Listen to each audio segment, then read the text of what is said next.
गांधी ने सत्याग्रह क्रियाविधि सबसे पहले कहाँ प्रयुक्त की? यानी कि सत्याग्रह की जो क्रियाविधि थी, जो तरीका थी, उसको सबसे पहले महात्मा गांधी ने कहाँ पर उपयोग किया था? तो सबसे पहले चंपारण में उन्होंने प्रयोग किया था नील की खेती के विरुद्ध में। ठीक है, नील की खेती के विरुद्ध में, तिनकटिया प्रथा के विरुद्ध में। यहाँ पर जो है 1917 ईस्वी में चंपारण में गांधी जी ने पहला सत्याग्रह किया, जिसको चंपारण सत्याग्रह के नाम से भी जाना जाता है। प्रश्न इस तरह से भी पूछा जा सकता है कि गांधी जी का पहला सत्याग्रह कहाँ पर हुआ था? वो चंपारण में हुआ था। किसके विरुद्ध हुआ था? नील की खेती जो कि तिनकटिया प्रथा थी उसके विरुद्ध हुआ था। और कब हुआ था? 1917 में हुआ था। नेक्स्ट आगे बढ़ेंगे। यहाँ पर है कि अंग्रेज पुलिस अफसर कैप्टन सैंडर्स किसके द्वारा गोली से मारा गया था? देखिए, जो सैंडर्स था वो किसके गोली से मारा गया था? तो यह भगत सिंह के गोली से मारा गया था। सैंडर्स की हत्या किसने की थी? भगत सिंह ने की थी। इस तरह से भी प्रश्न पूछा जाएगा कि सैंडर्स की हत्या किसने की थी? तो भगत सिंह ने की थी। या फिर इस तरह से पूछा जाए कि अंग्रेज पुलिस ऑफिसर कैप्टन सैंडर्स किसके द्वारा गोली से मारा गया था? तो भगत सिंह। ठीक है, आगे बढ़ेंगे। यहाँ पर नारा है, देखिए ये एक बात और, इस वीडियो के अंदर जितने भी सवाल होंगे, लगभग 200 175 सवाल है, 175 या 200 के आसपास इस चैप्टर में सवाल है। तो यहाँ पर जितने भी सवाल हैं सब महत्वपूर्ण है। ठीक है, आप पूरे में स्टार लगा लो। ठीक है, इस वीडियो को ही स्टार बना लो। तो ये वीडियो स्टार वीडियो है, मतलब हिस्ट्री के लिए अगर आप, तो इस वीडियो को पूरा स्टार बना लो। चलिए शुरू करते हैं, आगे बढ़ते हैं। यहाँ पर है कि जय हिंद का नारा किसने दिया? जय हिंद का नारा जो दिया गया था वह सुभाष चंद्र बोस के द्वारा दिया गया था। ठीक है, कथन है तो महत्वपूर्ण तो होगा ही, और सुभाष चंद्र बोस से जुड़ा हुआ है तो ऐसे ही महत्वपूर्ण हो गया। तो यहाँ पर है जय हिंद का नारा किसने दिया था? सुभाष चंद्र बोस ने दिया था। नेक्स्ट आगे बढ़ेंगे। यहाँ पर है कि निम्नलिखित में से किस वर्ष में मुस्लिम लीग ने एक पृथक राष्ट्र का संकल्प स्वीकार किया था? तो पृथक राष्ट्र का जो संकल्प स्वीकार किया गया था मुस्लिम लीग के द्वारा, वह 1940 में किया गया था। तो 1940 में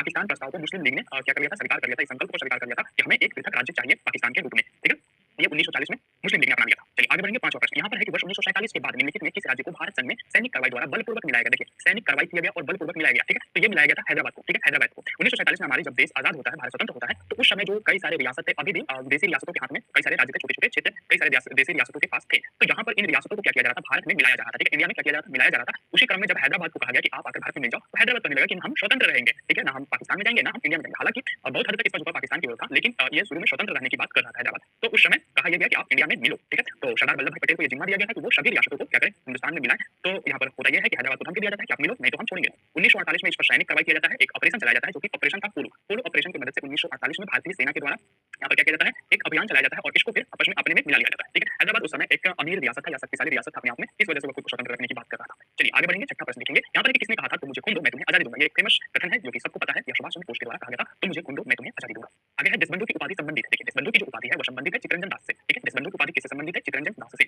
आगे बढ़ेंगे। यहाँ पे कई बार ये पूछ दिया जाता है कि देशबंधु किसे कहा जाता है? तो चित्तरंजन दास को कहा जाता है। आगे है कि कांग्रेस का 1929 का अधिवेशन जिसमें पूर्ण स्वराज्य का लक्ष्य घोषित किया गया था, कहां पर हुआ था? देखिए, 1929 का अधिवेशन कहां पर हुआ था? अगर ये सिर्फ प्रश्न होते कि कांग्रेस का 1929 का अधिवेशन कहां पर हुआ था, तो वह लाहौर में हुआ था।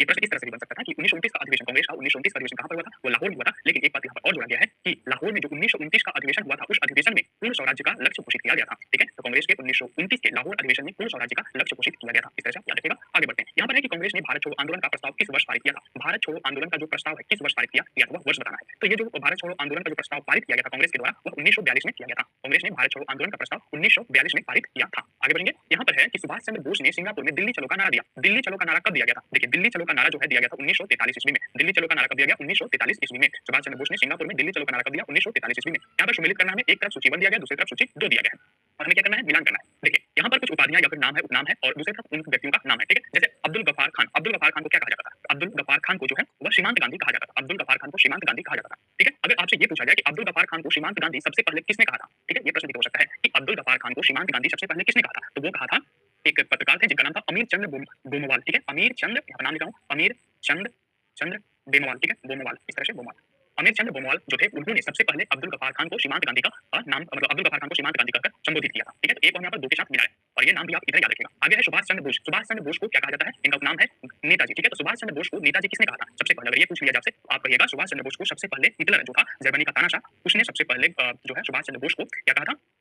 नेताजी कहा था। ठीक है, नेताजी कहा था। सबसे पहले सुभाष चंद्र बोस को नेताजी किसने कहा था? तो हिटलर ने कहा था। बी को हम 3 के साथ मिलान करेंगे। उसके बाद है मोहनदास करमचंद गांधी। मोहनदास करमचंद गांधी को जो है महात्मा के नाम से, महात्मा गांधी के नाम से भी संबोधित किया गया था। तो सबसे पहले मोहनदास करमचंद गांधी को यानी कि गांधी जी को महात्मा गांधी किसने कहा था? तो ये कहा गया था रविंद्रनाथ टैगोर ने सबसे पहले इनको कहा था। रविंद्रनाथ टैगोर, यहाँ पर लिखेंगे रविंद्रनाथ टैगोर। ठीक है, इस तरह से भी अगर पूछ लिया जाए कि सबसे पहले महात्मा गांधी को, गांधी जी को महात्मा किसने कहा था, तो ये रविंद्रनाथ टैगोर थे। ठीक है, उसके बाद है रविंद्रनाथ टैगोर। सी को हम एक के साथ मिलाएं, ठीक, यहाँ पर एक लिखेंगे। उसके बाद है रविंद्रनाथ टैगोर। रविंद्रनाथ टैगोर को गुरुदेव किसने कहा था? रविंद्रनाथ टैगोर को जो गुरुदेव कहा गया था वह महात्मा गांधी के द्वारा कहा गया था। ठीक है, इस तरह से आप इसको याद रखिएगा क्योंकि ये भी पूछा जा सकता है। तो यहीं पर दोनों चीज आपको याद हो गया। ठीक, हम लोग 4 से मिलाएंगे। अब्दुल गफ्फार खान को सीमांत गांधी कहा था सबसे पहले अमीर चंद्र बोमवाल ने, सुभाष चंद्र बोस को नेताजी सबसे पहले हिटलर ने कहा था। ठीक है, मोहनदास करमचंद गांधी को महात्मा गांधी जो है सबसे पहले रविंद्रनाथ टैगोर ने कहा था। उसी तरह से रविंद्रनाथ टैगोर को गुरुदेव की जो उपाधि है वो महात्मा गांधी ने दिया था। ठीक है, चलिए आगे बढ़ेंगे। प्रश्न संख्या 12 देखेंगे। यहाँ पर है कि असहयोग आंदोलन 1920 से 1922 को क्यों निलंबित किया गया? यानी कि जो असहयोग आंदोलन था उसको क्यों बंद किया गया था? तो असहयोग आंदोलन को बंद करने के पीछे का जो मेन कारण बताया गया वह था चौरी चौरा में हुई हिंसक घटना के कारण। तो चौरी चौरा में हिंसक घटना हो जाती है जिसकी वजह से असहयोग आंदोलन को क्या कर दिया जाता है? बंद कर दिया जाता है। देखिए, असहयोग आंदोलन जो था वो अहिंसा के सिद्धांत पर चालू किया गया था, लेकिन यहाँ पर इस आंदोलन में हिंसा होने लगी है, चौरी चौरा में हिंसा की घटना घटती है जिस वजह से इसको बंद कर दिया जाता है। आखिर ये घटना क्या थी, तो इस घटना के बारे में थोड़ा सा जान लीजिए। यहाँ पर होता क्या है कि जो आंदोलनकारी थे, जो भारतीय आंदोलनकारी थे, वो बुशायर हुए थे और इन्होंने एक पुलिस स्टेशन में, पुलिस चौकी में क्या कर दिया, पुलिस चौकी में इन लोगों ने आग लगा दी। जो आंदोलनकारी थे उन लोगों ने पुलिस चौकी में क्या कर दिया, आग लगा दी। आग लगाने की वजह से वहां पर कई सारे पुलिसकर्मी जो थे वो क्या हो गए, मारे गए। ठीक है, पुलिसकर्मी उसी में जलकर मर गए। इस वजह से यहाँ पर हिंसक घटना घटती है, तो ये असहयोग आंदोलन को यहीं पर रोक दिया जाता है। ठीक है, आगे बढ़ते हैं। प्रश्न संख्या 13। यहाँ पर एक वर्ष 1919 में जालियांवाला बाग हत्याकांड कहाँ पर हुआ था, तो जालियांवाला हत्याकांड जो है अमृतसर में हुआ था। होता यह है कि 1919 में कई सारे लोग जो है एक सभा का आयोजन किए हुए थे और वो एक बंद बाग में थे, तो बाहर से कुछ सैनिकों के द्वारा क्या किया जाता है, इनको फायर किया जाता है। इसी को जालियांवाला बाग हत्याकांड कहा जाता है। ये घटना जो है अमृतसर में होता है। ठीक है, कहाँ पर होता है, अमृतसर में होता है। नेक्स्ट आगे देखेंगे प्रश्न संख्या 14। यहाँ पर एक नमक सत्याग्रह किस ईस्वी में प्रारंभ हुआ था। नमक सत्याग्रह जो है 1930 में प्रारंभ होता है। 1930 में नमक सत्याग्रह प्रारंभ होता है। कब होता है, 1930 ईस्वी में।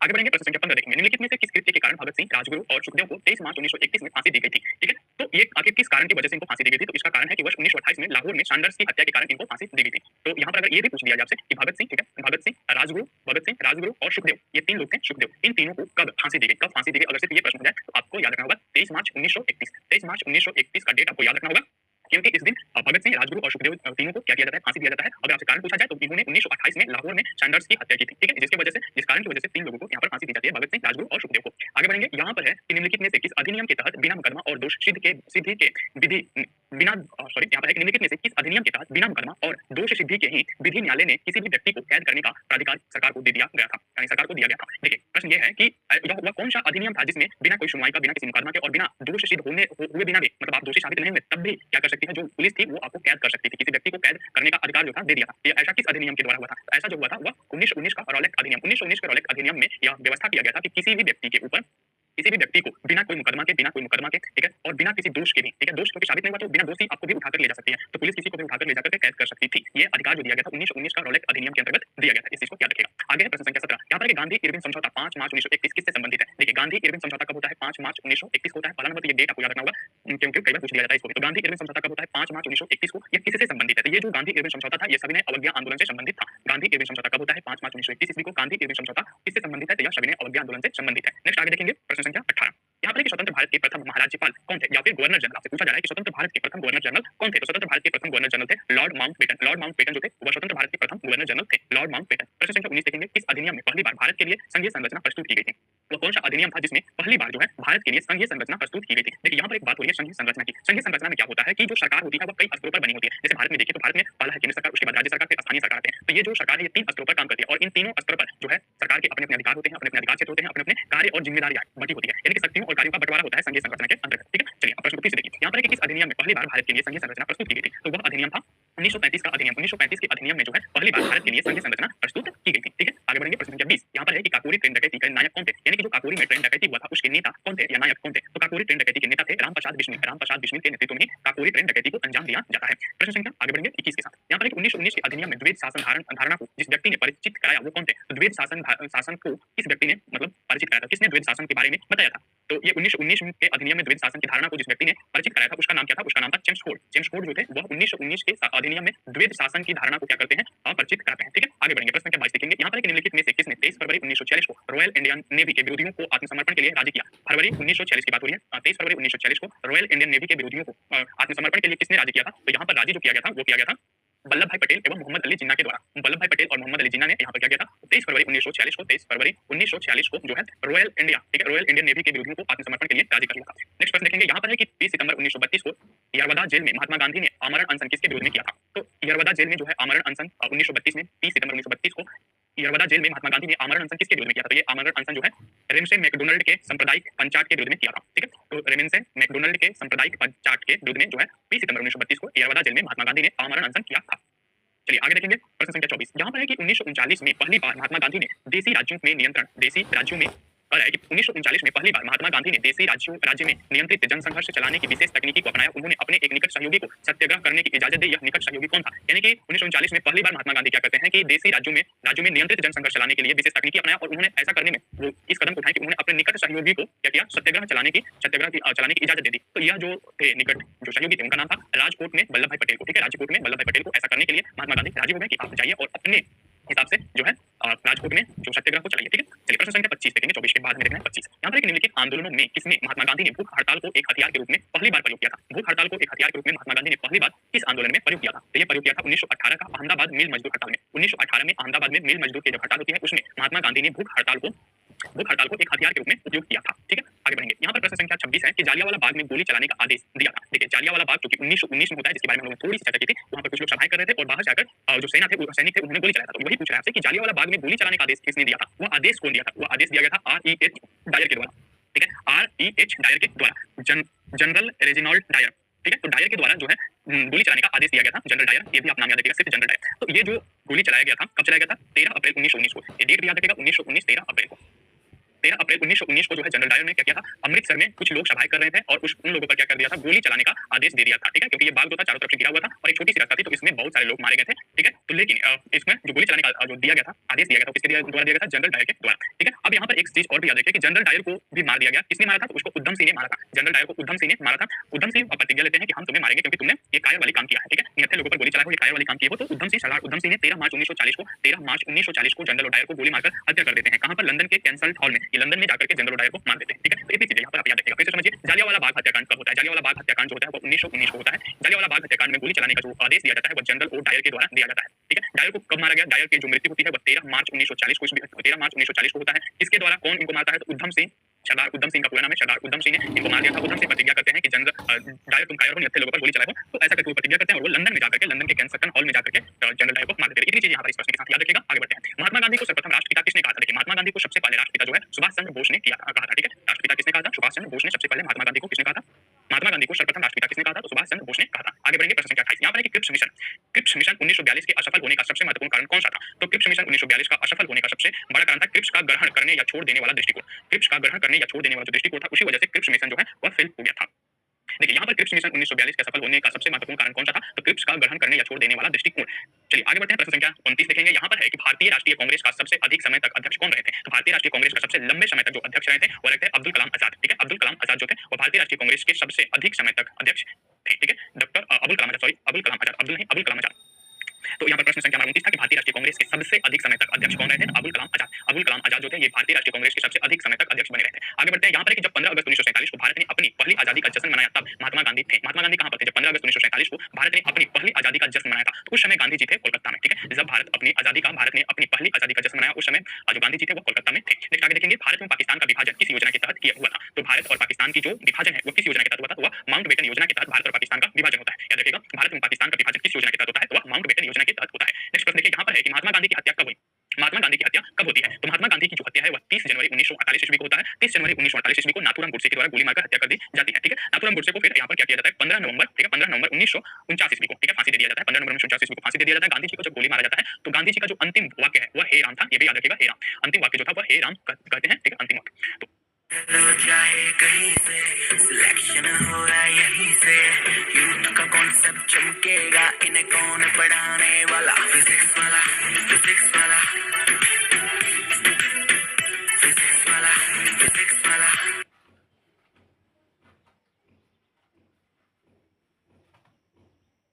तो यहाँ पर इतनी चीजें याद रखिएगा। महात्मा गांधी की हत्या 30 जनवरी 1948 ईस्वी को नाथूराम गोडसे के द्वारा किया गया था। गोडसे के द्वारा इन्होंने गोडसे ने किया था। नाथूराम गोडसे ने 30 जनवरी 1948 को महात्मा गांधी की हत्या कर दी और महात्मा गांधी का जो अंतिम वाक्य था हे राम था और नाथूराम गोडसे को इस कृत्य के लिए सजा दिया गया था। 15 नवंबर 1949 को नाथूराम गोडसे को भी फांसी पर लगा दिया गया। चलिए आगे बढ़ेंगे। प्रश्न संख्या 33 देखेंगे। यहाँ पर है कि कौन सा भारतीय स्वतंत्र भारत का पहला गवर्नर जनरल बना? कौन सा भारतीय स्वतंत्र भारत का कौन वो भारतीय थे जो स्वतंत्र भारत का पहला गवर्नर जनरल बने? तो वो भारतीय जो थे उनका नाम था सी राजगोपालाचारी। सी राजगोपालाचारी जो थे वह स्वतंत्र भारत के पहले भारतीय गवर्नर जनरल हुए। स्वतंत्र भारत के पहले भारतीय गवर्नर जनरल थे श्री राजगोपालाचारी। ठीक है, प्रश्न संख्या 34 देखेंगे। यहाँ पर है कि कायदे आजम किसे कहा जाता है? कायदे आजम किसे कहा जाता है? कायदे आजम जो है वह मोहम्मद अली जिन्ना को कहा जाता था। कायदे आजम किसको कहा जाता था? मोहम्मद अली जिन्ना को। मोहम्मद अली जिन्ना को कायदे आजम कहा जाता था। प्रश्न संख्या 35 देखेंगे। यहाँ पर कि सरदार वल्लभ भाई पटेल को जाना जाता है। सरदार वल्लभ भाई पटेल को किस नाम से जाना जाता है? तो सरदार वल्लभ भाई पटेल को जो है वह, यहाँ पर हमें क्या करना है? ऑप्शन चुनना है। ठीक है, तो यहाँ पर सरदार वल्लभ भाई को राज्यों के पुनर्गठन के लिए और लौह पुरुष के रूप में इनको जाना जाता है। सरदार वल्लभ भाई पटेल को जो है राज्यों के पुनर्गठन के लिए जाना जाता है और इनको लौह पुरुष के रूप में भी जाना जाता है। देखिए, जो हम लोगों ने बात किया था कि जब हमारी स्वदेश आजाद होती है उस समय हमारा जो स्वतंत्र भारत था वहां पर कई सारे छोटे छोटे रियासत थे जो अभी भी उस रियासत के राजा थे और वो अपने क्षेत्र में उन सारे मतलब अपने राज्य काज को संभाल रहे थे। लेकिन यहाँ पर अब चूंकि भारत अंग्रेज यहाँ से चले गए थे भारत से, तो यहाँ पर अब था ये कि इन जो छोटी छोटी रियासत थे इन सबको आपस में मिलाया जाए और इन जो अंग्रेज थे वो जाते जाते ये कह गए थे कि अगर कोई रियासत चाहे तो या तो वो भारत में मिल जाए या फिर वो पाकिस्तान में चला जाए। ठीक है, तो अब यहाँ पर ये बात हो गया कि ज्यादा से ज्यादा इन राज्यों को क्या किया जाए, भारत में मिलाया जाए। ये काम जो है वह सरदार वल्लभ भाई पटेल ने किया था। इस वजह से इनको राज्यों के पुनर्गठन के लिए भी जाना जाता है और लौह पुरुष के नाम से भी सरदार वल्लभ भाई पटेल को जाना जाता है। नेक्स्ट आगे बढ़ते हैं। यहाँ पर कि गांधी जी किस गोलमेज सम्मेलन में भाग लेने के लिए लंदन गए थे। गांधी जी किस गोलमेज सम्मेलन में भाग लेने के लिए लंदन गए थे। तो ये गांधी जी जो थे वो द्वितीय गोलमेज सम्मेलन में भाग लेने के लिए कहाँ पर गए थे, लंदन में गए हुए थे। ठीक है, द्वितीय गोलमेज सम्मेलन जो होता है उसमें भाग लेने के लिए गांधी जी लंदन गए हुए थे। आगे बढ़ेंगे, प्रश्न संख्या 37। यहाँ पर है कि असहयोग आंदोलन शुरू करने के समय भारत के वायसराय कौन थे। यानी कि जब असहयोग आंदोलन शुरू किया गया था उस समय भारत का वायसराय कौन था। तो भारत का वायसराय उस समय था लॉर्ड चेम्सफोर्ड। लॉर्ड चेम्सफोर्ड के कार्यकाल में या लॉर्ड चेम्सफोर्ड के शासनकाल में ही असहयोग आंदोलन की शुरुआत होती है। इस तरह से भी याद रखिएगा। आगे यहाँ पर कि भारतीय स्वतंत्रता आंदोलन के दौरान चर्चित पुस्तक इंडिया फॉर इंडियंस की लेखक कौन थे। एक पुस्तक लिखी जो था इंडिया फॉर इंडियंस। आगे है प्रश्न संख्या 39। यहाँ पर कि पंजाब के भूतपूर्व लेफ्टिनेंट गवर्नर माइकल ओडायर की हत्या किसने की थी। तो माइकल ओडायर की जो हत्या है वह उधम सिंह ने किया था। लोगों ने बात किया था कि माइकल ओडायर की हत्या उधम सिंह ने कब किया था 1940 ईस्वी में। 13 मार्च 1940 ईस्वी में जो है उधम सिंह ने जनरल ओडायर की हत्या की थी। ठीक है, माइकल ओ डायर या general O Dwyer, governor Michael O'Dwyer की हत्या किसने की थी, उधम सिंह ने कब की थी, तो 13 मार्च 1940 को। कहां पर, लंदन के कैक्सटन हॉल में। ठीक है, आगे बढ़ते हैं। साइमन कमीशन का भारत आगमन किस वर्ष में हुआ था। देखिए, साइमन कमीशन का जो भारत आगमन हुआ था वह 1928 ईस्वी में हुआ था। 1928 ईस्वी में साइमन कमीशन का भारत में आगमन हुआ था, भारत में लाया गया था। भारतीय कम्युनिस्ट पार्टी का अस्तित्व किस वर्ष में आया। भारतीय कम्युनिस्ट पार्टी का अस्तित्व किस वर्ष में आया था, तो ये आया था 1921 ईस्वी। 1921 ईस्वी में भारत में कम्युनिस्ट पार्टी का अस्तित्व आया था। चलिए आगे बढ़ेंगे। यहाँ पर महात्मा गांधी के राजनीतिक गुरु थे। महात्मा गांधी के राजनीतिक गुरु जो थे वह गोपाल कृष्ण गोखले थे। गोपाल कृष्ण गोखले को महात्मा गांधी अपना राजनीतिक गुरु मानते थे। ठीक है, तो महात्मा गांधी के राजनीतिक गुरु कौन थे, गोपाल कृष्ण गोखले। यहाँ पर है प्रश्न संख्या 43 कि सारे जहां से अच्छा हिंदुस्तान हमारा के रचनाकार है। सारे जहां से अच्छा हिंदुस्तान हमारा के रचनाकार कौन है, यानी कि सारे जहां से अच्छा हिंदुस्तान हमारा है, इसके लेखक कौन है, इसकी रचना किसने की थी। तो ये रचना जो है इकबाल के द्वारा किया गया था। कवि इकबाल के द्वारा सारे जहां से अच्छा हिंदुस्तान हमारा की रचना किया गया था। तो सारे जहां से अच्छा हिंदुस्तान हमारा, इसकी रचना इकबाल ने किया था। नेक्स्ट आगे बढ़ेंगे, प्रश्न संख्या 44। यहाँ पर है कि दिन बंधु के नाम से कौन विख्यात था। देखिए, दिन बंधु के नाम से जो है कौन विख्यात था, तो ये थे सीएफ एंड्रयूज। सीएफ एंड्रयूज जो थे वह दिन बंधु के नाम से विख्यात थे। सीएफ एंड्रयूज जो थे वह दिन बंधु के नाम से कौन विख्यात था, तो सीएफ एंड्रयूज। आगे है प्रश्न संख्या 45। माई एक्सपेरिमेंट विद ट्रूथ के रचनाकार है। माई एक्सपेरिमेंट विद ट्रूथ एक पुस्तक है जो कि महत्वपूर्ण पुस्तक है। ये गांधी जी के द्वारा लिखा गया था। गांधी जी के द्वारा लिखा गया था, तो इसके रचनाकार महात्मा गांधी हुए। ठीक है, अगर आपके पास टाइम हो कभी तो ये जरूर पढ़िएगा, क्योंकि इसमें महात्मा गांधी ने अपने बारे में वो सारी सच्चाई लिखी है जो शायद ही कोई लिखता है अपने बारे में। तो माई एक्सपेरिमेंट विद ट्रूथ जो है, और ये रचनाकार जो है, रचना इसके जो किए थे वो महात्मा गांधी के द्वारा किया गया था। प्रश्न संख्या 46 देखेंगे। यहाँ पर है कि कर्म अनुसार व्यवस्थित कीजिए। ठीक है, कर्म के अनुसार हमें व्यवस्थित करना है कि कौन सा पहले हुआ था, कौन सा बाद में हुआ था। तो देखिए, सबसे पहले जो हुआ था असहयोग आंदोलन हुआ था, तो पहले नंबर पर हम रखेंगे असहयोग आंदोलन को। ठीक है, तो कर्म के अनुसार हमें व्यवस्थित करना है, तो सबसे पहले जो हुआ था वह असहयोग आंदोलन हुआ था। दूसरे नंबर पर साइमन कमीशन का भारत आगमन हुआ था। ठीक है, दूसरे नंबर पर साइमन कमीशन का भारत आगमन हुआ था। तीसरे नंबर पर गांधी इरविन समझौता होता है, गांधी इरविन पैक्ट आता है, और चौथे नंबर पर सबसे लास्ट में जो है पूना पैक्ट आता है। इस तरह से इनका क्रम था, आप याद रखिएगा। सबसे पहले असहयोग आंदोलन, उसके बाद साइमन कमीशन का भारत आगमन, उसके बाद गांधी इरविन पैक्ट, और उसके बाद सबसे लास्ट में पूना पैक्ट होता है। चलिए प्रश्न संख्या 47 देखेंगे। यहाँ पर है कि दांडी यात्रा में गांधी जी ने कितनी दूरी तय करके नमक कानून का विरोध किया। दांडी यात्रा जिसको नमक कानून के तोड़ने के लिए किया गया था, तो आपसे पूछा जा रहा है कि गांधी जी ने इस नमक कानून को तोड़ने के लिए कितने किलोमीटर की यात्रा की थी। तो 385 किलोमीटर ये चले थे। 385 किलोमीटर चल करके जो है गांधी जी ने नमक कानून का विरोध किया था। ठीक है, चलिए आगे बढ़ते हैं। प्रश्न संख्या 48। यहाँ पर है कि गांधी जी ने किस कानून को काला कानून कहा था। इस कानून को काला कानून कहा था, तो गांधी जी ने रॉलेट एक्ट को काला कानून कहा था। क्योंकि काला कानून इसलिए कहा था रॉलेट एक्ट को, क्योंकि इसमें ना तो आपको दोष सिद्ध करने का अधिकार दिया जाता था और ना ही आपको बताया जाता था कि आपको क्यों गिरफ्तार किया जा रहा है। तो रॉलेट एक्ट ये अधिकार है देती थी पुलिस को या प्रशासन को कि वो आपको किसी भी मामले में गिरफ्तार कर ले और आपको उसके बारे में बताए भी नहीं, आपको सुनवाई का मौका भी नहीं। तो इसी वजह से रॉलेट एक्ट को यहाँ पर गांधी जी जो है काला कानून के नाम से मतलब उसको काला कानून कहते थे। यहाँ पर है चंपारण सत्याग्रह के दौरान महात्मा गांधी के साथ कौन शामिल थे। चंपारण सत्याग्रह जब किया जा रहा था तो उस समय महात्मा गांधी के साथ कौन शामिल थे, तो उस समय जो शामिल थे राजेंद्र प्रसाद एवं अनुग्रह नारायण सिंह। राजेंद्र प्रसाद एवं अनुग्रह नारायण सिंह दो ऐसे व्यक्ति थे। जब महात्मा गांधी जो है चंपारण में सत्याग्रह कर रहे थे तो ये दोनों लोग यहाँ पर शामिल थे, राजेंद्र प्रसाद और अनुग्रह नारायण सिंह। याद रखिएगा, चंपारण सत्याग्रह गांधी जी का पहला सत्याग्रह था। ये भी याद रखिएगा कि गांधी जी का ये पहला सत्याग्रह था और इस सत्याग्रह में जो है राजेंद्र प्रसाद एवं अनुग्रह नारायण सिंह शामिल हुए थे। ठीक है, आगे बढ़ते हैं। प्रश्न संख्या 50। यहाँ पर है कि कौन आजाद हिंद फौज INA से संबंधित नहीं है ये पूछा जा रहा है कि कौन ऐसे थे जो आजाद हिंद फौज से नहीं जुड़े हुए हैं या उनसे संबंध नहीं रखते हैं। तो वो थे आरसी दत्त। आरसी दत्त जो है वो आजाद हिंद फौज से नहीं संबंध रखते हैं। प्रश्न संख्या 51 देखेंगे। यहाँ पर है कि स्वराज पार्टी की स्थापना किस वर्ष की गई थी। जो स्वराज पार्टी है उसकी स्थापना किस वर्ष की गई थी, उसकी स्थापना 1923 ईस्वी में किया गया था। स्वराज पार्टी की स्थापना किस वर्ष की गई थी, 1923 में। ठीक है, कब की गई थी, 1923 ईस्वी में। प्रश्न संख्या 52 देखेंगे। कांग्रेस का प्रथम विभाजन 1907 की सूरत अधिवेशन में हुआ था। इसमें विभाजन कब हुआ, यहाँ पर है प्रश्न संख्या 52 देख रहे हैं। यहाँ पर है कि कांग्रेस का प्रथम विभाजन 1907 ईस्वी में हुआ था। तो इसमें दूसरा विभाजन कब हुआ था। ठीक है, तो ये पूछा जा रहा है कि दूसरा विभाजन कांग्रेस में कब हुआ था। तो दूसरा विभाजन जो होता है मुंबई में 1918 में होता है। पहला विभाजन जो है कांग्रेस का 1907 में होता है सूरत के अधिवेशन में। दूसरा विभाजन जो है 1918 में होता है मुंबई में। ठीक है, चलिए प्रश्न संख्या 53 देखेंगे। यहाँ पर है कि किसे लोकप्रिय नाम लाल कुर्ती कमीजों के रूप में जाना जाता है। लाल कुर्ती के रूप में जाना जाता है। किसे लोकप्रिय नाम लाल कुर्ती, ठीक है, लाल कुर्ती के रूप में जाना जाता है। लाल कुर्ती के रूप में किसे जाना जाता है, ये प्रश्न आपसे पूछा जा रहा है। तो यहाँ पर है खुदाई खिदमतगारों को जो है लाल कुर्ती के रूप में जाना जाता है। देखिए, खुदाई खिदमतगार का मतलब होता है भगवान का सेवक। ठीक है, आखिर इनको लाल कुर्ती क्यों कहा जाता था, लाल कुर्ती के नाम से क्यों कहा जाता था। तो जो इस संगठन के जो आंदोलनकारी थे, ठीक है, इस संगठन से जो जुड़े हुए लोग थे और जो ये लोग जब आंदोलन करते थे, ठीक है, आंदोलनकर्ता जो थे वो लाल रंग का, ठीक है, लाल रंग का कमीज पहनकर जाते थे, लाल रंग के कमीज पहनकर जाते थे। इस वजह से इनको लाल कुर्ती के नाम से जाना जाता था या लाल कुर्ती आंदोलन के नाम से इनको जाना जाता था। इनका जो नेता थे उनका नाम था खान अब्दुल गफ्फार खान। ठीक है, तो इस आंदोलनकर्ता के ये जो लाल कुर्ती संगठन था या फिर जो लाल कुर्ती के नाम से जो आंदोलनकारी थे उनके जो नेता थे उनका नाम था खान अब्दुल गफ्फार खान। ठीक है, खान अब्दुल गफ्फार खान। ठीक है, खान अब्दुल गफ्फार खान इनका नाम था। ठीक है, चलिए आगे बढ़ेंगे। ये जो अच्छा ये भी याद रखिएगा कि ये जो आंदोलन करते थे, जो लाल कुर्ती या लाल कमीज पहनकर जो आंदोलन करते थे, जिसको खुदाई के खिदमतगार के नाम से भी जाना जाता है, जिसके नेता खान अब्दुल गफ्फार खान थे, इनका जो आंदोलन होता था वो आंदोलन अहिंसक आंदोलन होता था। ये गांधी जी के अहिंसा के सिद्धांत को पालन करते थे और उसी सिद्धांत पर ये आंदोलन करते थे। ठीक, चलिए प्रश्न संख्या 53 के बाद हम 54 देखेंगे। यहाँ पर प्रश्न संख्या 54 है कि भारतीय राष्ट्रीय कांग्रेस 1917 में देश के विभाजन पर सहमत हो गई, इसका मुख्य कारण क्या था? आखिर 1947 में जो कांग्रेस था वो क्यों ऐसा क्या उसके सामने परिस्थिति आ गई कि वो भारत देश के विभाजन पर सहमत हो गई? क्योंकि ये शुरू में सहमत नहीं थे, लेकिन बाद में ऐसा क्या हुआ कि ये सहमत हो गए। तो इसके पीछे जो कारण है कि कांग्रेस बड़े पैमाने पर सांप्रदायिक दंगे को टालना चाहती थी, क्योंकि उस समय जो था ऐसा माहौल बन गया था कि हिंदू मुस्लिम में एक बड़ा सांप्रदायिक दंगा हो सकता था। इसी वजह से जो कांग्रेस है 1947 में इस बात पर सहमत हो जाती है कि हाँ ठीक है, देश का विभाजन कर लिया जाए। चलिए आगे बढ़ते हैं, प्रश्न संख्या 55 देखेंगे। यहाँ पर है कि वर्ष 1919 में पंजाब में हुए क्रूर अत्याचारों के विरुद्ध स्वरूप ब्रिटिश सरकार से प्राप्त सर की उपाधि किसने लौटा दी थी? देखिए 1919 में पंजाब में जब क्रूर अत्याचार होता है तो उसके विरुद्ध में ब्रिटिश सरकार से सर की उपाधि जो उनको मिला था वो लौटा देते हैं। तो ऐसा करने वाले कौन थे? तो ऐसा रविंद्रनाथ टैगोर ने किया था। रविंद्रनाथ टैगोर को ब्रिटिश सरकार ने सर की उपाधि दी थी, लेकिन इन्होंने 1919 में जब पंजाब में क्या होता है क्रूर अत्याचार ब्रिटिशों के द्वारा किया जाता है तो उन्होंने इस सर की उपाधि को लौटा देते हैं। ठीक है, चलिए प्रश्न संख्या 56 देखेंगे। यहाँ पर है कि स्वतंत्रता प्राप्ति के समय महात्मा गांधी थे। महात्मा गांधी कहाँ थे जब देश हमारा स्वतंत्र हुआ था? स्वतंत्रता जब प्राप्त हुई थी, सॉरी कहाँ थे नहीं, यहाँ पर थे लेकर के पूछा जाता है वो क्या थे? तो वो थे कांग्रेस के सदस्य नहीं थे, उस समय कांग्रेस के सदस्य नहीं थे। महात्मा गांधी जब स्वतंत्रता प्राप्त होती है उस समय वे कांग्रेस के सदस्य नहीं थे।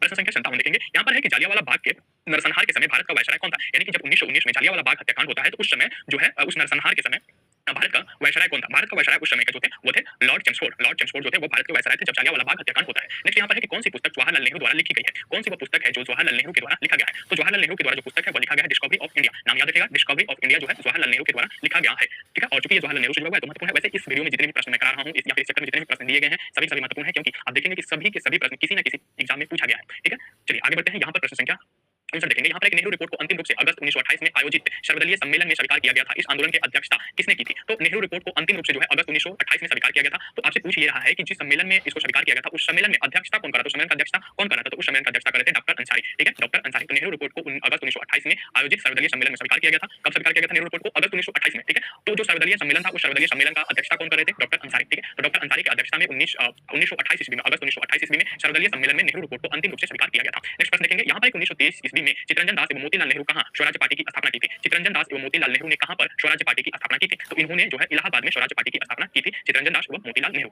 आगे बढ़ते हैं। यहाँ पर है कि ब्रिटिश सरकार ने पहली बार यह घोषणा की कि उनकी मंशा भारत में धीरे-धीरे एक उत्तरदायी सरकार बनाने की है। यह किसके द्वारा, मतलब किस अधिनियम के द्वारा कहा गया था, किस एक्ट के द्वारा कहा गया था? ब्रिटिश प्रश्न फिर से समझिए कि ब्रिटिश सरकार ने पहली बार घोषणा की कि उसकी मंशा यानी कि उसकी इच्छा ये लड़की है या फुटबॉल? वो ठीक है। मेरा नाम अनिका है। एक उत्तरदायी सरकार बनाने की है, यह किस अधिनियम के द्वारा कहा गया था? तो ये जो अधिनियम था वो अगस्त 1917 का घोषणा था, जिसके अंतर्गत ब्रिटिश सरकार ने ये कहा कि उनकी मंशा है कि भारत में धीरे-धीरे एक उत्तरदायी सरकार बनाया जाए। ठीक है, प्रश्न संख्या 62 देखेंगे। यहाँ पर है कि चौरी चौरा नामक प्रसिद्ध स्थल कहाँ पर है? चौरी चौरा नामक प्रसिद्ध स्थल कहाँ पर है? यह गोरखपुर में है। यहीं पर चौरी चौरा की घटना होती है। चौरी चौरा में अहिंसक घटना होती है जिसकी वजह से जो है आंदोलन को रोका जाता है। तो यह पूछा आपसे ये जा रहा है कि चौरा चौरी नामक प्रसिद्ध स्थल कहाँ पर है? यह गोरखपुर में। प्रश्न संख्या 63 देखेंगे। किसने कहा मध्यरात्रि के टकोर पर जब संसार सोता है भारत अपने जीवन एवं स्वतंत्रता के लिए जग उठेगा? यह किसका कथन है कि मध्यरात्रि के टकोर पर जब संसार सोता है भारत अपने जीवन एवं स्वतंत्रता के लिए जग उठेगा? ये जो कथन है ये जवाहरलाल नेहरू का कथन है, इसलिए महत्वपूर्ण कथन हो गया कि मध्यरात्रि के टकोर पर जब संसार सोता है भारत अपने जीवन एवं स्वतंत्रता के लिए जग उठेगा। ये किसका कथन है? जवाहरलाल नेहरू का। यहाँ पर है कि who lives if India die, किसकी युक्ति है? तो ये जो युक्ति है ये कहा गया था जवाहरलाल नेहरू का। ठीक है, who lives if India die, तो ये जो कथन है वो जवाहरलाल नेहरू का कथन है। आगे बढ़ेंगे, प्रश्न संख्या 65 देखेंगे। ठीक है, तो ये जवाहरलाल नेहरू का कथन था, याद रखिएगा। आगे बढ़ते हैं। भारत में जब क्रिप्स मिशन आया उस समय भारत का वायसराय कौन था? यानी कि जब भारत में क्रिप्स मिशन लाया गया था उस समय भारत का वायसराय कौन था? तो उस समय भारत के वायसराय थे लॉर्ड लिनिथगो। लॉर्ड लिनिथगो जो थे उस समय भारत के वायसराय थे जब भारत में क्रिप्स मिशन आया था। ठीक है, चलिए प्रश्न संख्या हम 65 देख चुके हैं, अब उसके बाद 66 देखेंगे। यहाँ पर है कि गांधी जी भारतीय राष्ट्रीय कांग्रेस के अध्यक्ष कितनी बार बने थे? जो गांधी जी थे वो जो राष्ट्रीय कांग्रेस थी, भारतीय राष्ट्रीय कांग्रेस, उसके अध्यक्ष कितने बार वो बने थे? तो एक बार ही वो भारतीय राष्ट्रीय कांग्रेस के अध्यक्ष बने थे गांधी जी। ठीक है, आगे बढ़ते हैं। प्रश्न संख्या 67 यहाँ पर है इंकलाब जिंदाबाद का नारा किसने दिया था? इंकलाब जिंदाबाद का जो नारा है वह दिया गया था किसके द्वारा? वो दिया गया था भगत सिंह के द्वारा। भगत सिंह ने इंकलाब जिंदाबाद का नारा दिया था। ठीक है, इंकलाब जिंदाबाद का नारा किसके द्वारा दिया गया? तो यह भगत सिंह के द्वारा दिया गया था। आगे है कि निम्नलिखित में से कौन भारत छोड़ो आंदोलन में शामिल नहीं था? वो कौन थे जो भारत छोड़ो आंदोलन में शामिल नहीं थे? तो बी आर अम्बेडकर जो थे वो भारत छोड़ो आंदोलन में शामिल नहीं थे। ठीक है, बी आर अम्बेडकर। नेक्स्ट है कि भारत की आजादी के समय कांग्रेस के अध्यक्ष कौन थे? यानी कि भारत जब आजाद हो रहा था उस समय भारत के कांग्रेस के अध्यक्ष कौन थे? तो उस समय कांग्रेस के जो अध्यक्ष थे वो थे जीवी कृपलानी। ठीक है, जीवी कृपलानी जो थे भारत की आजादी के समय कांग्रेस के अध्यक्ष रहे थे। आगे बढ़ेंगे, प्रश्न संख्या 70 जो है सीमांकन जो किया गया था, रेखा जो खींचा गया था वह सर सिरियल रेडक्लिफ के द्वारा खींचा गया था। सर सिरियल रेडक्लिफ के द्वारा खींचा गया था, इसलिए आपको याद रखना होगा कि पाकिस्तान और भारत के बीच जो रेखा खींचा गया था उसका रेडक्लिफ नाम है। ठीक है, और किसके द्वारा खींचा गया था? सर सिरियल रेडक्लिफ के द्वारा। आगे बढ़ते हैं, प्रश्न संख्या 71 यहाँ पर है कि महात्मा गांधी ने हिंद स्वराज की रचना की थी जब वे कहां पर थे? जब महात्मा गांधी ने हिंद स्वराज की रचना किया था तो उस समय गांधी जी जो थे वो जहाज से इंग्लैंड से दक्षिण अफ्रीका की यात्रा कर रहे थे। वो जहाज के माध्यम से इंग्लैंड से दक्षिण अफ्रीका की यात्रा कर रहे थे और उसी समय इन्होंने गांधी जी ने हिंद स्वराज्य की क्या कर दी? स्थापना किया था, हिंद स्वराज्य की रचना की थी। आगे बढ़ेंगे, यहाँ पर है कि इंडियन लिबरल फेडरेशन की स्थापना किसने की थी? Indian liberal federation federation. ठीक है, इसकी स्थापना किसने की थी? तो इसकी जो स्थापना किया गया था वो महात्मा गांधी के द्वारा किया गया था। लिबरल फेडरेशन की स्थापना किसके द्वारा किया गया था? महात्मा गांधी के द्वारा किया गया था। आगे बढ़ेंगे, प्रश्न संख्या 72 के बाद, सॉरी यहाँ पर है इंडियन लिबरल फेडरेशन की स्थापना किसने की थी? तो इंडियन लिबरल फेडरेशन की स्थापना जो है वह एस एन गांधी के द्वारा किया गया था। एस एन गांधी यहाँ पर होगा, सॉरी महात्मा गांधी नहीं, S N Gandhi, sorry S N Banerjee, S N Banerjee. Indian liberal federation की स्थापना किसने की थी? तो एस एन बनर्जी। बार-बार गांधी जी का नाम आ रहा है मुझ पर, लेकिन यहाँ पर होगा इंडियन लिबरल फेडरेशन की स्थापना एस एन बनर्जी ने किया था। एग्जाम में भी यही होता है, आपको कोई और एग्जाम्पल में जब आप ऑप्शन को कोई और ऑप्शन याद कर लेते हैं, दिमाग में कोई और ऑप्शन चल रहा होता है और ठीक कोई और ऑप्शन कर देते हैं। उसी तरह से यहाँ पर है कि दक्षिण अफ्रीका में महात्मा गांधी द्वारा प्रकाशित पत्रिका का नाम था, महात्मा गांधी के द्वारा जो दक्षिण अफ्रीका में पत्रिका प्रकाशित किया गया था उसका क्या नाम रखा गया था? तो उसका नाम रखा गया था इंडियन ओपिनियन। इंडियन ओपिनियन नाम से जो है महात्मा गांधी ने पत्रिका प्रकाशित किया था दक्षिण अफ्रीका में, ठीक है। 73 का बी। आगे बढ़ते हैं प्रश्न संख्या 74। यहाँ पर है कि सविनय अवज्ञा आंदोलन 1930 की प्रकाष्ठा में गांधी जी ने किसके साथ समझौता पर हस्ताक्षर किए थे? तो 1930 की जो सविनय अवज्ञा आंदोलन थी उसकी प्रकाष्ठा पर गांधी जी ने किसके साथ समझौता किया था? तो वो समझौता था लॉर्ड इरविन के द्वारा, ठीक है, लॉर्ड इरविन के साथ उन्होंने समझौता किया था। प्रश्न संख्या 75 देखेंगे, वर्ष 1932 में अखिल भारतीय हरिजन संघ के संस्थापक कौन थे? अखिल भारतीय हरिजन संघ के संस्थापक कौन थे? अखिल भारतीय हरिजन संघ के संस्थापक थे महात्मा गांधी। 1932 में अखिल भारतीय हरिजन संघ की स्थापना की गई। तो 1932 में जो हरिजन संघ का स्थापना किया गया था वो किसके द्वारा किया गया था? महात्मा गांधी के द्वारा। आगे बढ़ते हैं, यहाँ पर है कि कहाँ 21 अक्टूबर 1943 को स्वतंत्र भारत को आजाद हिंद सरकार की घोषणा की गई थी। कहाँ 21 अक्टूबर 1943 को स्वतंत्र भारत की आजाद हिंद सरकार की घोषणा की गई थी। आजाद हिंद सरकार की कहां पर घोषणा की गई थी? तो वह सिंगापुर में की गई थी। 21 अक्टूबर 1943 को स्वतंत्र भारत की आजाद हिंद सरकार की घोषणा जो है सिंगापुर में की गई थी। आगे बढ़ेंगे, यहाँ पर है कि भारत के स्वतंत्रता संग्राम के संदर्भ में निम्नलिखित घटनाओं पर विचार कीजिए। और यहाँ पर प्रश्न आपसे पूछा जा रहा है कि इन घटनाओं का सही कालानुक्रम बैठाइए। कौन सा घटना सबसे पहले हुआ था, कौन बाद में हुआ था? देखिए यहाँ पर जो है मेरठ षड्यंत्र केस, गांधी इरविन समझौता और मैकडॉनल्ड का सांप्रदायिक पंचायत, ये तीनों जो है सही क्रम में है, इसी क्रम में ये घटनाएं घटी थी, तो आप इनको याद रख सकते हैं इसी तरह से। चलिए प्रश्न संख्या 78 देखते हैं। यहाँ पर है कि भारतीय स्वतंत्रता संग्राम के दौरान साइमन कमीशन की नियुक्ति निम्न उद्देश्य के लिए हुई थी। साइमन कमीशन की नियुक्ति जो है किस उद्देश्य के लिए किया गया था?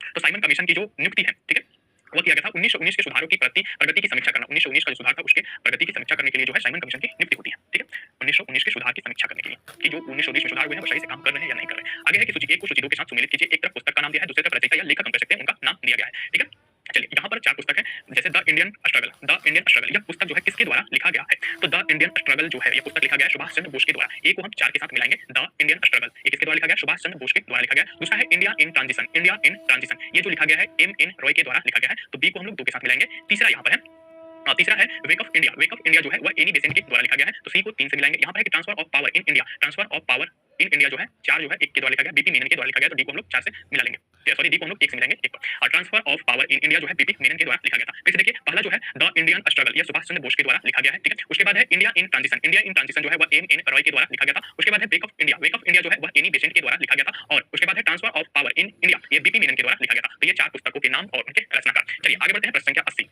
यहाँ पर है कि भारत छोड़ो आंदोलन के समय इंग्लैंड का प्रधानमंत्री कौन था? तो भारत छोड़ो आंदोलन जब हो रहा था उस समय इंग्लैंड का प्रधानमंत्री चर्चिल था। चर्चिल याद रखिएगा कि भारत छोड़ो आंदोलन के समय इंग्लैंड का प्रधानमंत्री कौन थे? चर्चिल थे। आगे बढ़ते हैं प्रश्न संख्या 81। यहाँ पर है कि 1947 के भारतीय राष्ट्रीय कांग्रेस के दिल्ली अधिवेशन की अध्यक्षता किसने की थी? जो 1947 में भारतीय राष्ट्रीय कांग्रेस का दिल्ली अधिवेशन होता है, इस दिल्ली अधिवेशन की अध्यक्षता किसने की थी? तो दिल्ली अधिवेशन की जो अध्यक्षता किया गया था वह राजेंद्र प्रसाद के द्वारा किया गया था। दिल्ली अधिवेशन की अध्यक्षता जो कि 1947 में होता है, इस अधिवेशन की अध्यक्षता जो है राजेंद्र प्रसाद के द्वारा किया गया था। नेक्स्ट आगे देखते हैं, यहाँ पर है कि भारतीय राष्ट्रीय कांग्रेस का 1938 का अधिवेशन किस शहर में हुआ? जो भारतीय राष्ट्रीय कांग्रेस है उसका 1938 में अधिवेशन होता है और पूछ रहा है कि वह अधिवेशन कहां पर हुआ था, किस शहर में हुआ था? तो वह हरिपुरा में हुआ था। भारतीय राष्ट्रीय कांग्रेस का 1938 में अधिवेशन होता है हरिपुरा में, ठीक है, ये भी याद रखिएगा। आगे बढ़ते हैं, यहाँ पर है कि 1927 की बल्टर कमेटी का उद्देश्य था। जो 1927 में बल्टर कमेटी बनी थी उसका क्या उद्देश्य था, किस वजह से उसको बनाया गया था? तो उसका जो उद्देश्य था वो था कि भारतीय सरकार तथा देशी राज्यों के बीच संबंधों को सुधारना था। तो जो 1927 की बल्टर कमेटी बनी थी उसका उद्देश्य था कि भारतीय सरकार तथा देशी राज्यों के बीच का संबंध जो है उनको सुधारा जाए, ठीक है। आगे बढ़ते हैं प्रश्न संख्या 84।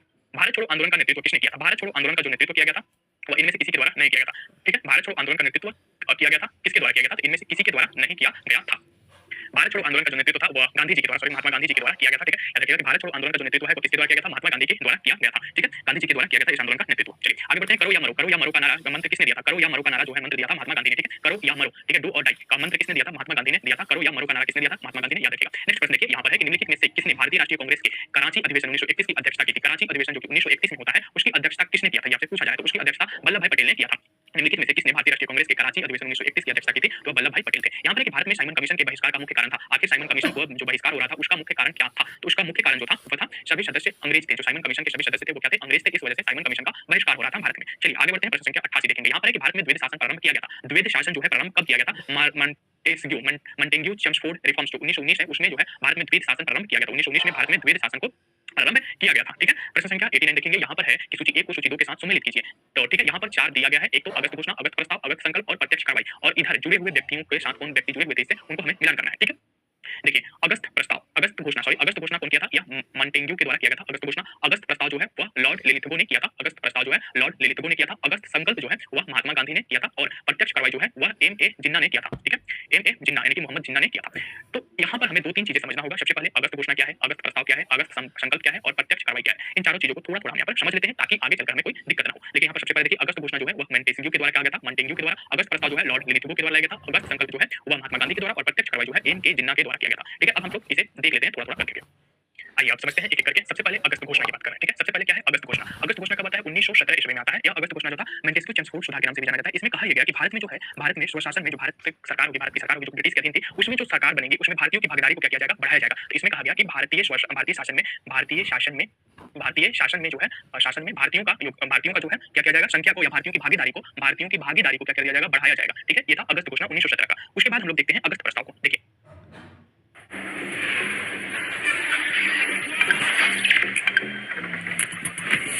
That's crazy. देखिए अगस्त प्रस्ताव क्या था? अगस्त प्रस्ताव जो है 1940 में आता है। अगस्त प्रस्ताव में ये कहा गया था लॉर्ड लिलिथगो के द्वारा कि अगस्त प्रस्ताव में ये रखा गया कि आप भारतीयों के सामने ये प्रस्ताव रखा गया कि भारतीय जो है सेकेंड वर्ल्ड वार में जो है वह ब्रिटेन की क्या करे, लंदन की क्या करे, जो ब्रिटिश सरकार थी उसको क्या करे, ये सहयोग करे। ठीक है, सहयोग करे। तो सेकेंड वर्ल्ड वार में वो चाहते थे कि भारतीयों की भूमिका, वो भारतीय जो है इनका सहयोग करे और युद्ध के बाद ये क्या करेंगे? संविधान सभा के गठन करने का और कुछ रियायत देंगे, कुछ स्वायत्तता देंगे भारत को इसके बदले में। ठीक है, तो ये था अगस्त प्रस्ताव। उसके बाद है अगस्त संकल्प। देखिए अगस्त संकल्प जो है यह कब किया गया? 1942 ईस्वी में किया गया था। अगस्त संकल्प जो है 1942 ईस्वी में महात्मा गांधी के द्वारा किया गया था। तो महात्मा गांधी के द्वारा जो अगस्त प्रस्ताव था इसमें इन्होंने भारत को स्वतंत्र कराने के लिए इन्होंने इसी में आंदोलन का शुरुआत किया, भारत छोड़ो आंदोलन। ठीक है, भारत छोड़ो आंदोलन जो हुआ अगस्त संकल्प के द्वारा शुरू होता है, भारत छोड़ो आंदोलन, जिसमें पूरी तरह से मतलब संकल्प लिया जाता है कि हम लोग भारत को क्या करेंगे? आजाद करेंगे। अब यहाँ पर एक और घटना है जो है प्रत्यक्ष कार्रवाई के रूप में जाना जाता है। देखिए प्रत्यक्ष कार्रवाई जो था वह 1946 ईस्वी में, ठीक है, 1946 ईस्वी में एम के गांधी, ठीक है, मोहम्मद अली जिन्ना के द्वारा ये किया जाता है प्रत्यक्ष कार्रवाई की बात। प्रत्यक्ष कार्रवाई के रूप में ये कहा जाता है कि इसको पाकिस्तान के लिए जन जागरूकता फैलाने के लिए प्रत्यक्ष कार्रवाई की शुरुआत की गई थी। लेकिन यहाँ पर क्या होता है? बहुत बड़े पैमाने पर इस दिन दंगे हो जाते हैं, हिंदू मुस्लिम दंगे हो जाते हैं। तो ये थी 4 बातें, 4 चीजें जिनको आपको ध्यान में रखना होगा कि अगस्त प्रस्ताव क्या है, अगस्त घोषणा क्या है और अगस्त संकल्प क्या है। इन तीनों में अंतर उम्मीद है आप समझ गए होंगे और प्रत्यक्ष कार्रवाई क्या था ये भी आपको समझ में आ गया होगा। चलिए आगे